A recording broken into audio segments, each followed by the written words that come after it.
तो शुरुआत में हमें एक प्लेन दिखाया जाता है जिसमें बहुत सारे मुसाफिर बैठे थे और ये प्लेन एक समंदर पर से होता हुआ अपनी मंजिल की तरफ आगे बढ़ रहा था। प्लेन के सारे मुसाफिर किसी भी खतरे से बेफिक्र होकर बातें कर रही थी और अपना सफर एंजॉय कर रही थी, मगर वो ये नहीं जानते थे कि कितना बड़ा खतरा उनकी तरफ बढ़ रहा है। तब एक छोटी बच्ची अपने डैड से पूछती है कि हमें कितना वक्त लग जाएगा पहुंचने में। इस पर उसके डैड कहते हैं कि अभी हम समंदर के ऊपर से गुजर रहे हैं, बेटा काफी वक्त लग जाएगा। वो बच्ची फिर खिड़की से बाहर देखने लगती है। बाहर उसे कुछ ऐसा दिखता है जिसे देखकर वो दंग रह जाती है। दरअसल उसने आसमान में उड़ती हुए शार्क्स देख ली थी। फिर वो ये बात अपने डैड को बताती है कि मैंने आसमान में उड़ते हुए शार्क्स को देखा, जिस पर उसके डैड यकीन नहीं करते। कहते हैं कि शार्क तो पानी में होती है, तो भला वो उड़ कैसे सकती है। प्लेन में बैठा एक आदमी अपने कैमरा से बाहर की वीडियो बना रहा था।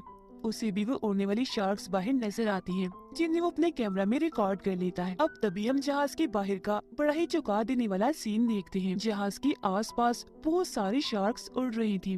शार्क्स पर अजीब तरह के लोग भी सवार थे जिन्होंने फौज की वर्दी पहनी हुई थी। जिसके बाद शार्क्स पर बैठे वो लोग प्लेन पर कूदकर हमला कर देते हैं। पायलट्स को भी अपने सामने एक बड़ी सी शार्क दिखती है जो देखकर उनकी होश उड़ जाती है और फिर अगले ही पल वो शार्क सामने से उन पर हमला करके उन्हें खा जाती है। अब शार्क पर बैठे लोग जो प्लेन के अंदर आते हैं तो हमें पता चलता है कि कोई आम इंसान नहीं है बल्कि ये ज़ॉम्बीज़ हैं। लोगों में आते ही वो अंधाधुंध गोलियां चलाने लगती हैं, जिससे बहुत सारे लोगों की जान चली जाती है। वो ज़ॉम्बीज़ फिर बहुत से लोगों को सर ही दर्द से अलग कर देते हैं। कुछ लोगों के चेहरों पर जिस्मों के अंदर हथियार घुसा घुसा कर उन्हें बड़ी बुरी मौत देते हैं, जिससे प्लेन में हर तरफ खून ही खून फैल जाता है। ये सारा खून खराबा सिर्फ ये ज़ॉम्बीज़ ही नहीं कर रही थी बल्कि इनके शार्क्स भी कर रही थी, क्योंकि वो भी इनकी तरह खूनखार और जालिम है। ये सब आदमखोर है। एक शार्क एक आदमी पर हमला करके बड़ी बेरहमी से उसे खा जाती है। ज़ॉम्बीज़ अभी भी नहीं रुकते। किसी का सर काट कर, किसी का चेहरा काट कर वो सबको बहुत बुरी मौत देते हैं। कुछ ही मिनट में वो प्लेन का ये भयानक नजारा बना देते हैं। अब जाहिर है ऐसा होने से प्लेन भी तबाह हो जाता है, और क्योंकि यही वो ज़ॉम्बीज़ और उनके शार्क्स करने आई थी तो मकसद पूरा होने के बाद वो यहाँ से चले जाते हैं। अब यहाँ सवाल ये उठता है कि ये ज़ॉम्बीज़ और शार्क्स कहाँ से आई, ये कौन है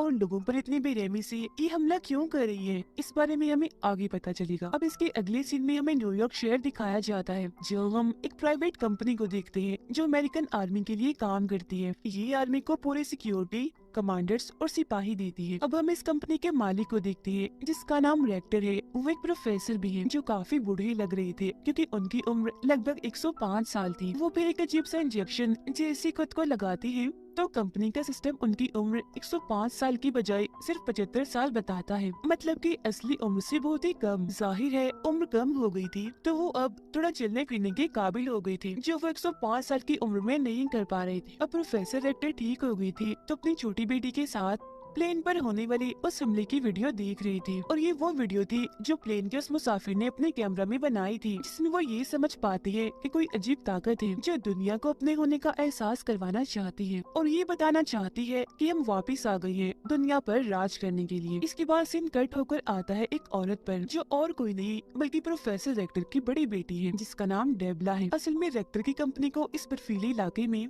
एक बहुत ही बड़े समुद्री जहाज के सिग्नल्स मिले थे, जिसे चेक करने डेबला यहाँ आई थी, क्योंकि कंपनी के मुताबिक ये जहाज 100 साल से भी पुराना है, जो जरूर नाजी फौज ने इस्तेमाल किया होगा, यानी हिटलर के दौर का होगा ये जहाज। फिर जैसे डेबला उस जहाज के पास पहुंचती है तो उसे देखकर वो काफी हैरान रह जाती है, क्योंकि आज से पहले उसने इतना बड़ा जहाज पहले कभी नहीं देखा था। वो फिर इस जहाज के अंदर जाती है चेक करने। यहाँ उसे बहुत सारी लाशें दिखती है जो खून में लथपथ थी, और फिर अगले ही पल देखते ही देखते वो सारे ज़ॉम्बीज़ वहाँ आकर डेबला पर हमला कर देते हैं। उन्होंने फौज की वर्दी पहनी हुई थी, मगर डेबला क्योंकि काफी बहादुर थी, लड़ना उसे काफी अच्छे से आता था, तो वो भी उनका काफी मुकाबला करती है। दो ज़ॉम्बीज़ को तो वो ऐसे ही टांग से ही मारकर दूर गिरा देती है। एक ज़ॉम्बी फिर जैसे उस पर हमला करने वाला होता है तो वो उसके सर में तेजधार चीज घुसाकर उसका खात्मा कर देती है, जिसके बाद वो सारे ज़ॉम्बीज़ जिन्होंने उस पर हमला किया था वो मारे गए थे।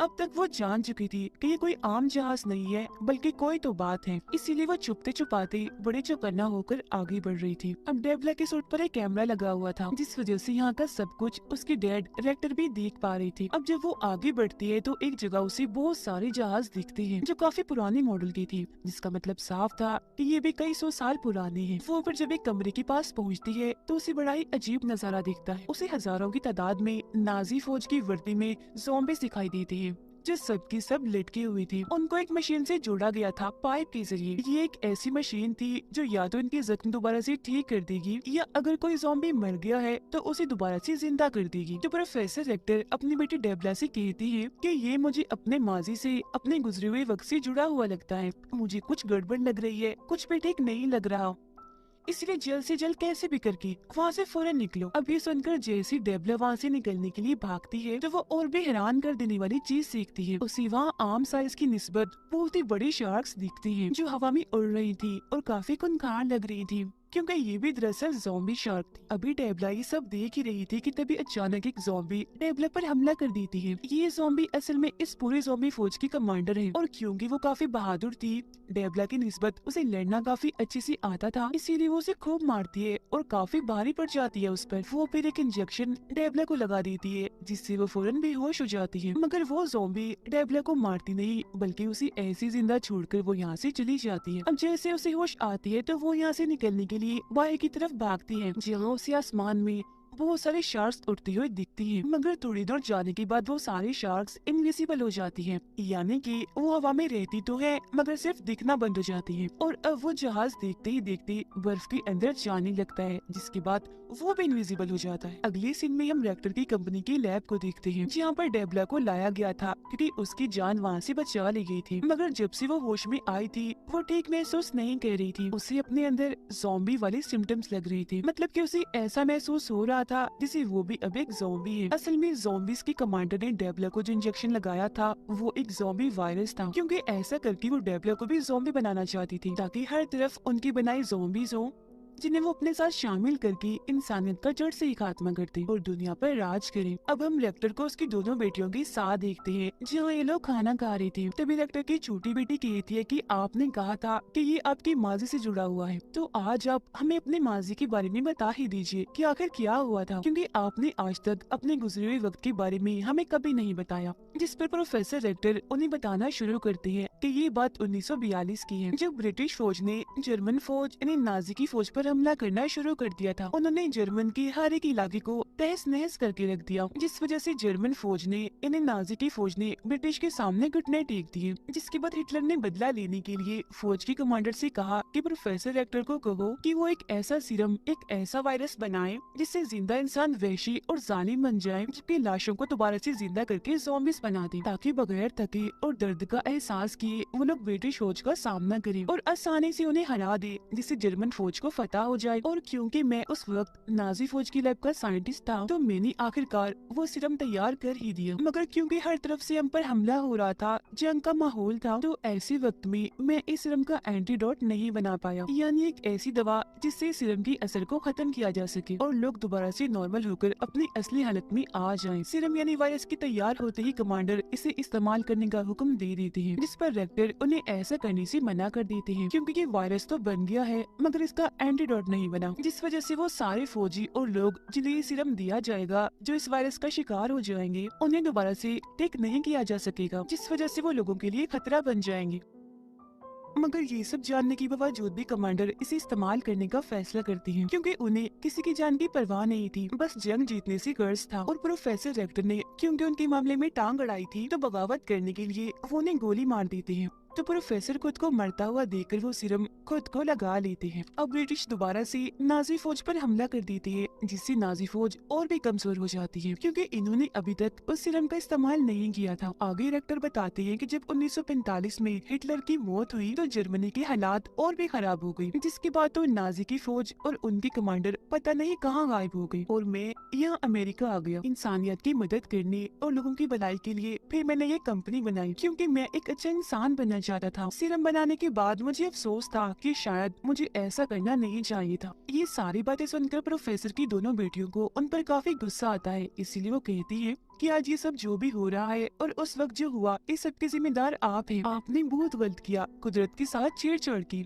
मतलब कि गॉड ने जैसे इंसानों को बनाया आपने उन्हें बदलना चाहा और मरने के बाद मुर्दा लोगों के साथ भी गलत किया, उन्हें ज़ॉम्बीज़ बनाकर। तो इसीलिए अब आप ही सबका कोई हल निकाल सकते हैं। इसके बाद हम देखते हैं नाजी फौज को जो ज़ॉम्बीज़ बन गई है और उन्होंने न्यूयॉर्क पर भी हमला कर दिया है, जिससे यहाँ पर ये बात साफ हो जाती है कि जो ज़ॉम्बी फौज और शार्क्स यहाँ पर आई हैं वो दरअसल नाजी फौज है हिटलर की, क्योंकि 1945 में गायब वो इसलिए हुए थे क्योंकि उन्होंने ये सीरम, ये वायरस इस्तेमाल कर लिया था। खैर, न्यूयॉर्क शहर में होने वाली ये सारी तबाही खबरों में दिखाई जा रही थी और इस अचानक हमले की वजह से बहुत सारे लोग मारे जाते हैं। अब यहाँ के अलावा ज़ोंबी नाजी फौज और भी कई सारे मुल्कों पर हमला कर देती है, जिनमें लंदन, जापान, कनाडा और चाइना शामिल थे। साथ ही शार्क्स आसमान में उड़ने वाले सभी प्लेन्स को तबाह कर रही थी, जैसा कि उन्होंने शुरुआत में किया था। ऐसा होने से सारी फ्लाइट्स बंद कर दी जाती है, मतलब कि हवाई सफर रोक दिया जाता है, क्योंकि एक एक करके बहुत सारे प्लेन्स तबाह हो गई थी। इन सारे हालात को देखते हुए डायरेक्टर अमेरिका के जनरल से वीडियो कॉल पर मीटिंग करते हैं, मगर बाद में इस मीटिंग में और भी बहुत सारे लोग शामिल हो जाते हैं, जिनमें प्रेसिडेंट, ऑफिसर, शार्क्स की डॉक्टर और कमांडर भी शामिल थे। अब इनमें से डॉक्टर बताती है कि शार्क्स हवा में इसलिए उड़ पा रही है